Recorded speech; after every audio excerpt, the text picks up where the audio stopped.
నమస్తే, నేను మీ చారి qualified personal finance professional క్యూపీఎఫ్పి. డబ్బులు ఊరికే రావు, అది సంపాదించడానికి ఒక ప్రాసెస్. రాత్రి పగలు కష్టపడి గవర్నమెంట్ ట్యాక్సులు కడితేనే డబ్బులు వస్తాయి.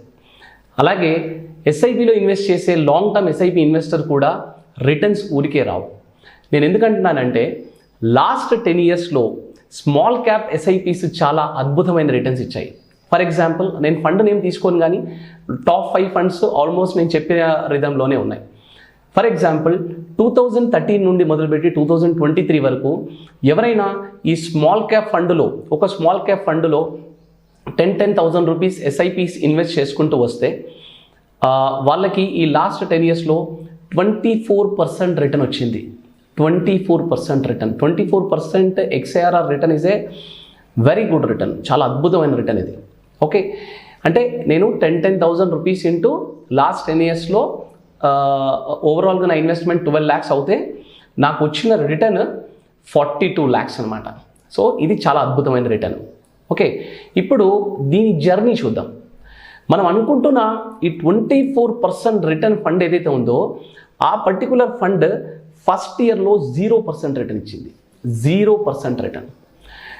ఫస్ట్ నా ఇన్నేవి 10 రూపీస్తో స్టార్ట్ అయితే అది అప్స్ అండ్ డౌన్స్ అవుతూ పడిపోయి పెరిగి ఆల్మోస్ట్ 1 year అయిపోయేసరికి 12 months తర్వాత అది మళ్ళీ 10 రూపీస్లోనే ఉంది ఎన్ఏవి. ఆ సబ్సిక్వెంట్ ఇయర్లో ఏమైందంటే 10 రూపీస్ ఎన్ఏవి కాస్త ఆల్మోస్ట్ ఒక దాదాపు 25కి వెళ్ళిపోయింది. అద్భుతమైన రిటర్న్ నెక్స్ట్ ఇయర్. ఆ తర్వాత ఇయర్ 25 కాస్త ఆల్మోస్ట్ 38, 39కి వెళ్ళిపోయింది, మళ్ళీ అద్భుతమైన రిటర్న్. ఆ తర్వాత ఇయర్ ఏం జరిగిందంటే జస్ట్ 3 రూపీస్ ఎన్ఏవి పెరిగింది, అది ఆల్మోస్ట్ మళ్ళీ 0% రిటర్న్ fourth yearలో. అండ్ 5th yearలో మళ్ళీ అక్కడ నుండి 39 నుండి ఎక్కడో 58కి వెళ్ళిపోయింది, మహా అద్భుతమైన రిటర్న్. ఆ తర్వాత ఇయర్ ఏం జరిగిందంటే 58 నుండి 48కి పడిపోయింది, అంటే హ్యూజ్ నెగిటివ్ రిటర్న్. ఆ తర్వాత ఇయర్ మళ్ళీ హ్యూజ్ నెగిటివ్ రిటర్న్, 48 నుండి 40కి పడింది. అక్కడ నుండి 72కి వెళ్ళింది, మళ్ళీ అద్భుతమైన రిటర్న్. అక్కడి నుంచి యావరేజ్ రిటర్న్ మళ్ళీ ఒక ఇయర్ అద్భుతమైన రిటర్న్. అంటే 24% రిటర్న్ ఇచ్చిన ఫండ్ లాస్ట్ 10 years బ్రేకప్ చేస్తే అందులో ఒక 2-3 years 0% రిటర్న్తో ఉంది, అందులో ఒక 2-3 years ఏమో అద్భుతమైన రిటర్న్తో ఉంది, ఒక 2-3 years ఏమో నెగిటివ్ రిటర్న్లో ఉంది, ఇంకో 2-3 years యావరేజ్ రిటర్న్ ఉంది. ఈ వాలటాలిటీని మొత్తం కంబైన్ చేస్తేనే ఆ పర్టికులర్ ఫండ్ యొక్క రిటర్న్ 24% రిటర్న్కి వచ్చింది. ఇప్పుడు మనం అబ్జర్వ్ చేయాల్సింది ఏంటంటే investor return versus investment return. మనకి గత 10 yearsలో ఈ యొక్క స్మాల్ క్యాప్ ఫండ్స్, చాలా స్మాల్ క్యాప్ ఫండ్స్ 24% రిటర్న్స్ ఇచ్చాయి. కానీ 100 members ఒకవేళ ఆ ఫండ్లోకి ఎంటర్ అయితే స్టార్టింగ్లో 2013లో ఇవాళకి వచ్చేసరికి 10 members కూడా అందులో లేరు. 90% of the people withdrawn in between. ఇంకా అందులో మోర్ దెన్ 25-30% వరకు ఉన్న ఇన్వెస్టర్స్ అయితే ఫస్ట్ ఇయర్లో 0% రిటర్న్ చూడగానే వెళ్ళిపోయారు. ఎస్ఐపి లాజిక్ ఏంటంటే లాస్ట్ 10 yearsలో 24% రిటర్న్ ఇచ్చింది అంటే దాని అర్థం ఏంటంటే ఫస్ట్ ఇయర్ కూడా 24%, సెకండ్ ఇయర్ కూడా 24%, థర్డ్ ఇయర్ 24%, కన్సిస్టెంట్గా 24% రిటర్న్ ఇచ్చే ప్రోడక్ట్ కాదు. ఇన్ఫ్యాక్ట్ అది ఎస్ఐపిఏ కాదు, అది ఏ ప్రోడక్ట్ అయినా సరే, అది అసెట్ క్లాస్ అయితే కనుక వాలటాలిటీ ఉంటుంది. అది గోల్డ్ అయినా, మ్యూచువల్ ఫండ్స్ అయినా, స్టాక్స్ అయినా, రియల్ ఎస్టేట్ అయినా. ఈ investment returns versus investor returns దగ్గర ఎక్కడ ప్రాబ్లం వచ్చింది అంటే ఈ ఫండ్ పెరుగుతున్నప్పుడు అందరికీ ఆనందం వేసింది, మంచిగానే రిటర్న్స్ వస్తున్నాయి. కానీ ఫండ్ తగ్గినప్పుడు మళ్ళీ ఈ ఫండ్ కోపప్ అవుతుందా లేదా అంటే వీళ్ళకి డౌట్, రెండు డౌట్స్ ఉన్నాయి. ఒకటి మార్కెట్ పెరుగుతుందా లేదా అని ఒక డౌట్, ఒకవేళ మార్కెట్ పెరిగినప్పటికీ మరి ఈ ఫండ్ పెరుగుతుందా లేదా అనేది ఇంకో డౌట్. అందుకని ఏ ఇన్వెస్టర్ అయినా చేయాల్సింది ఏంటంటే ఆ ఫండ్ యొక్క ఫండమెంటల్స్ని స్టడీ చేయాలి. ఈ investment versus investor return gap ఏదైతే ఉందో అది ఇండియాలోనే కాదండి, ప్రతి కంట్రీలో ఆ ప్రాబ్లం ఉంది. ఎందుకంటే మనకి ఆ ఫియర్ వర్సెస్ గ్రీడీ ఏదైనా ఉంటుంది కదా, దానివల్ల ఈ ప్రాబ్లం. ఇప్పుడు కూడా నెక్స్ట్ 10 yearsలో ఈ మ్యూచువల్ ఫండ్ ఎస్ఐపిస్లో స్మాల్ క్యాప్స్ అనుకోండి, మిడ్ క్యాప్స్ అనుకోండి, లార్జ్ క్యాప్స్ అనుకోండి, అద్భుతమైన రిటర్న్స్ ఇస్తాయి. కానీ యాజ్ ఏ ఇన్వెస్టర్ మీరు చూడాల్సింది ఏంటంటే మార్కెట్ ఎలా వెళ్తుంది, రెండవది ఈ ఫండ్ యొక్క ఫండమెంటల్స్ కరెక్ట్ ఉన్నాయా లేదా, ఈ 2 points చెక్ చేసుకొని మీరు లాంగ్ టర్మ్ ఇన్వెస్ట్ చేసుకోవడం ఇట్స్ ఆల్వేస్ సజెస్టబుల్. నేను ఇప్పుడు కొన్ని ఫండమెంటల్స్ చెప్తాను.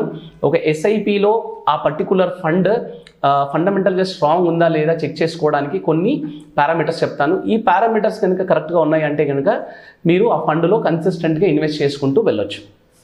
పాయింట్ నెంబర్ 1 మనం చూడాల్సింది ఏంటంటే benchmark of that particular fund. మనం ఏం చేస్తున్నాము, అందరు చేసే పెద్ద మిస్టేక్ ఏంటంటే, ఫర్ ఎగ్జాంపుల్ ఒక లార్జ్ క్యాప్ ఫండ్ ఉందనుకోండి, ఎక్స్ లార్జ్ క్యాప్ని వై లార్జ్ క్యాప్ ఫండ్తో కంపేర్ చేస్తూ ఉంటాం. That is wrong. మనం ఎప్పుడే కానీ ఫండ్ని ఆ బెంచ్ మార్క్, ఆ ఫండ్ మేనేజర్ పెడుతున్న బకెట్, ఆ బెంచ్ మార్క్ని దాంతో కంపేర్ చేసుకోవాలి. ఫర్ ఎగ్జాంపుల్ ఒక మిడ్ క్యాప్ ఫండ్ ఉందనుకోండి, వాళ్ళు ఏం చేస్తున్నారంటే ఆ మిడ్ క్యాప్తో ఇంకో మిడ్ క్యాప్ని కంపేర్ చేస్తున్నారు. ఎందుకంటే ఈ mid cap fund manager, X అనే మిడ్ క్యాప్ ఫండ్ మేనేజర్, ఆయన ఇన్వెస్ట్ చేస్తున్న బెంచ్ మార్కు ఎన్ఎస్సిలో అయ్యి ఉంటుంది, ఆయనకి 150 స్టాక్ స్కోప్ ఉంది. అదే నెక్స్ట్ వై ఫండ్ మేనేజర్, ఆయన ఇన్వెస్ట్ చేసేది బిఎస్సిలో అయ్యి ఉంటుంది, ఆయనకి 150 స్టాక్స్. ఆయన ఎక్స్ ఫండ్ మేనేజర్ సెలెక్ట్ చేసుకున్న స్టాక్స్ వేరే అయి ఉండొచ్చు, ఈయన సెలెక్ట్ చేసుకున్న ఫండ్స్ వేరే, స్టాక్స్ వేరే ఉండొచ్చు. వీళ్ళిద్దరూ సేమ్ స్టాక్ సెలెక్ట్ చేసుకున్నప్పటికీ కూడా వీళ్ళ ఎంట్రీ ఎగ్జిట్ పాయింట్స్ చాలా డిఫరెంట్గా ఉంటాయి.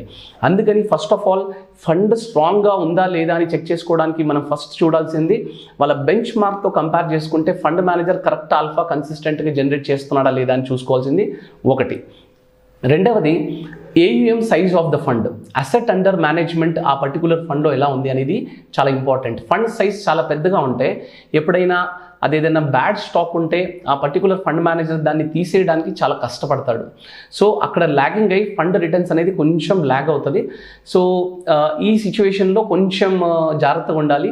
అంటే అన్ని ఫండ్స్ అలా ఉండవు, బట్ కొన్నిసార్లు రిస్క్ వచ్చినప్పుడు మాత్రం సైజ్ పెద్దగా ఉన్న ఫండ్కి మాత్రం ఈ చిన్న రిస్క్ అనేది ఉంటుంది. అండ్ మూడవ పాయింట్ మీరు చూడాల్సింది ఏంటంటే portfolio turn over ratio. Fund manager long term stocks stick అవ్వకుండా రెగ్యులర్గా చర్నింగ్ చేస్తే కొన్నిసార్లు మంచి రిటర్న్ రావచ్చు, కొన్నిసార్లు నెగిటివ్ రిటర్న్స్ కూడా వెళ్ళిపోయే ఛాన్స్ ఉంటుంది. అందుకని పోర్ట్ఫోలియో టర్న్ ఓవర్ రేషియో ఎంత తక్కువ ఉంటే అంత మంచిది.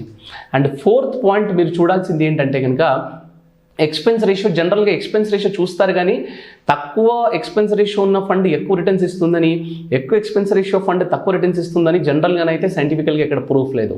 సో ఫండమెంటల్స్ మీద డిపెండ్ అయి ఉంటుంది. అండ్ ట్రైలింగ్ రిటర్న్స్ అందరూ చూస్తారు.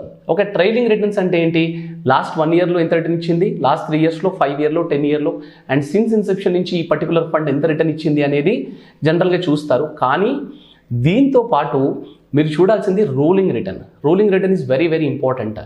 ఎందుకు రోలింగ్ రిటర్న్ అంటే ఏంటంటే, సపోజ్ మనం ఇవాళ 8th August 2023లో ఉన్నామనుకోండి, last 10 years back 8th August 2013 నుండి ఇవాళ వరకు ఆ పర్టికులర్ దాని రిటర్న్ ఎంత, అండ్ 9th August నుంచి ఇప్పటి వరకు రిటర్న్ ఎంత, 10th August నుంచి ఇప్పటి వరకు, 11th August నుంచి ఇప్పటి వరకు, ఇట్లా లాస్ట్ ఇవాళ డేట్ నుంచి లాస్ట్ 10 years నుంచి డేట్ బై డేట్ ఈ రిటర్న్స్ ఎంత, దాన్ని 3 year యావరేజ్ తీసుకొని ఆ ఫండ్ని కనుక మనం బెంచ్ మార్క్తో కంపేర్ చేస్తే మనకి exact performance of the fund అనేది మనకు కనిపిస్తుంది. అండ్ ఫైనల్గా అండ్ వెరీ ఇంపార్టెంట్ థింగ్ మీరు చూడాల్సిన అనాలిసిస్ ఏంటంటే ఆ ఫండ్ మేనేజర్ అండ్ ఫండ్ యొక్క ప్రాసెస్. ఫండ్ యొక్క ప్రాసెస్ అంటే కంపెనీ యొక్క ప్రాసెస్. జనరల్గా ఇదివరకు ఏం జరిగేదంటే, ఒక పర్టికులర్ ఫండ్ మేనేజర్ కనుక ఆ ఫండ్ని మేనేజ్ చేసే ఫండ్ మేనేజర్ కనుక వెళ్ళిపోతే, ఒక 5 years బ్యాక్ వరకు ఇలా ఉండే మ్యూచువల్ ఫండ్ కంపెనీస్లో, ఫండ్ మేనేజర్ వెళ్ళిపోతే ఒక 6 months 7 months వరకు ఆ పర్టికులర్ ఫండ్ మళ్ళీ సేమ్ సిచ్యువేషన్కి వచ్చే వరకు, సేమ్ ప్రాసెస్కి వచ్చే వరకు టైం పట్టేది, ఆ పర్టికులర్ ఫండ్ డౌన్ అయ్యేది. కానీ ఇప్పుడు ఏంటంటే ఫండ్ మేనేజర్ ఉన్నా వెళ్ళిపోయినా ఆ పర్టికులర్ ఫండ్కి ప్రాబ్లం అవ్వకుండా ఈ కంపెనీస్ అన్ని ఒక ప్రాసెస్ తీసుకొచ్చాయన్నమాట. సో ఈ ప్రాసెస్ని ఫాలో అవుతున్నారా లేదా ఈ పర్టికులర్ కంపెనీ, ఆ కంపెనీని కూడా కొంచెం మనం స్టడీ చేసుకోవడం చాలా చాలా ఇంపార్టెంట్. అంటే ఫండ్ మేనేజర్తో పాటు మిగతా టీం అందరూ కూడా కలిసి తీసుకునే డెసిషన్ అనే ప్రాసెస్ని ఫాలో అవుతున్నారా లేదా. సో ఈ 6-7 చాలా ఇంపార్టెంట్ ఫ్యాక్టర్స్ని, ఈ ఫండమెంటల్ అనాలిసిస్ని మనం చెక్ చేసుకుంటే ఆ ఫండ్ రైట్ డైరెక్షన్లో వెళ్తుందా లేదా ఫ్యూచర్లో అనేది మనకు క్లియర్గా కనిపిస్తుంది. ఈ ఎక్సర్సైజ్ మాత్రం ఎవ్రీ 3 monthsకి మీరు చెక్ చేసుకుంటూ ఉండాలి. ఒకవేళ మీ దగ్గర టైం లేదు, ఇలాంటి చెక్ చేసే నాలెడ్జ్ మీ దగ్గర లేదనుకోండి, ఎవరైనా మ్యూచువల్ ఫండ్ డిస్ట్రిబ్యూటర్ కానీ ఎవరైనా అడ్వైజర్ దగ్గరికి వెళ్ళి వాళ్ళ త్రూ ఇన్వెస్ట్ చేసుకోవడం చాలా చాలా ఉత్తమం అండి. అన్నెసరిగా అన్నీ మీరే చేసుకోవాలి, మనకు టైం లేదు అని చెప్పేసి ఇన్వెస్ట్మెంట్ చేయకుండా ఉండడానికంటే ఎవరైనా అడ్వైస్ తీసుకొని ఇన్వెస్ట్ చేయడం చాలా చాలా ఉత్తమం. నెక్స్ట్ 10 yearsలో 15 yearsలో కూడా చాలా మంచి రిటర్న్స్ రాబోతున్నాయి. కానీ మీరు జాగ్రత్తగా, అది స్మాల్ క్యాప్ అయినా, మిడ్ క్యాప్ అయినా, లార్జ్ క్యాప్ అయినా, జాగ్రత్తగా అనాలిసిస్ చేసుకొని ఇన్వెస్ట్ చేస్తేనే అద్భుతమైన రిటర్న్స్ వస్తాయి.